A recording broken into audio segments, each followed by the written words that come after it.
একটা হাদিসে নবী সাল্লাল্লাহু আলাইহি ওয়াসাল্লাম বলেছেন, হালাল উপার্জন থেকে আল্লাহর বান্দারা যখন একটা খেজুরও দান করে, আল্লাহ পাক সেই একটা খেজুরকে আস্তে আস্তে বড় করতে থাকেন, বড় করতে থাকেন, বড় করতে থাকেন।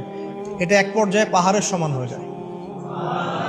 এবং কিয়ামতের মাঠে মানুষ তার দান এবং সাদাকার যে ছায়া, এই ছায়ার নিচে অবস্থান করবে।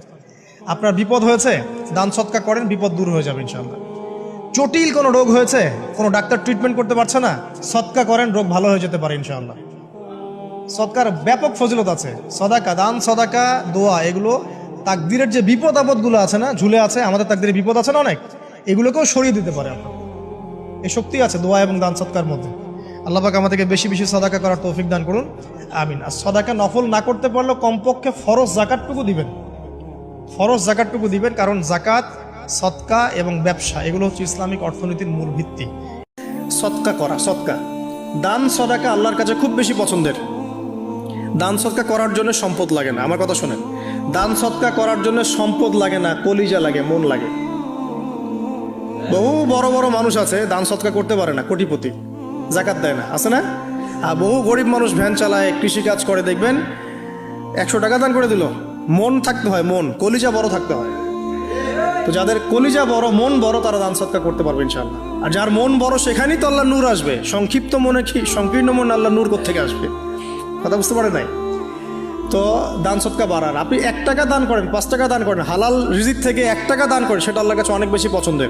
দান সৎকা করলে কখনো টাকা কমে যায় না, মনে রাখবেন। দান করলে কোনোদিনও টাকা কমে যায় না। আপনার দানের টাকা ঘুরে ফিরে আপনার কাছে আসবে, বুঝতে পারছেন না? আপনার দানের টাকা ঘুরে আল্লাহ আপনার কাছে ফিরাই দিবে। কিভাবে ফিরাবেন সেটা আল্লাহর দায়িত্ব। এগুলো কোনো গাল গল্প নয়, কোনো কেচ্ছা কাহিনী নয়। নবী সাল্লাল্লাহু আলাইহি ওয়াসাল্লাম হাদিসগুলো বলেছেন, এক সরিষা দানা পরিমাণ মিথ্যা নাই এখানে। এখান থেকে বলতে যাচ্ছিলাম, দোয়া কবুলের অন্যতম একটা উপায় হচ্ছে আপনি কোনো ভালো কাজ করেন গোপনে, যেটা আল্লাহ ছাড়া কেউ জানে না, ওর ওসিলা করে আপনি আল্লাহর কাছে যান, দোয়া কবুল হবে ইনশাআল্লাহ। আরেকটা অপশন হচ্ছে আল্লাহ পাকের যে নাম এবং সিফতগুলো আছে, এগুলোকে ওসিলা করে দোয়া করা। যেমন, আল্লাহ তোমার রহমান নামের ওসিলায় আমি তোমার কাছে দয়া চাচ্ছি, তোমার আল গফুর নামের ওসিলায় আমি ক্ষমা চাচ্ছি। যে নামের সাথে যে বিষয়টা যায়, এটা ওসিলা করে আপনি দোয়া করলে ইনশাআল্লাহ তাআলা আপনি আপনার ফলাফল পাবেন। আপনি যদি চান আল্লাহ আপনার সব দোয়া কবুল করুক, আপনি দুরূদ শরীফ পড়বেন।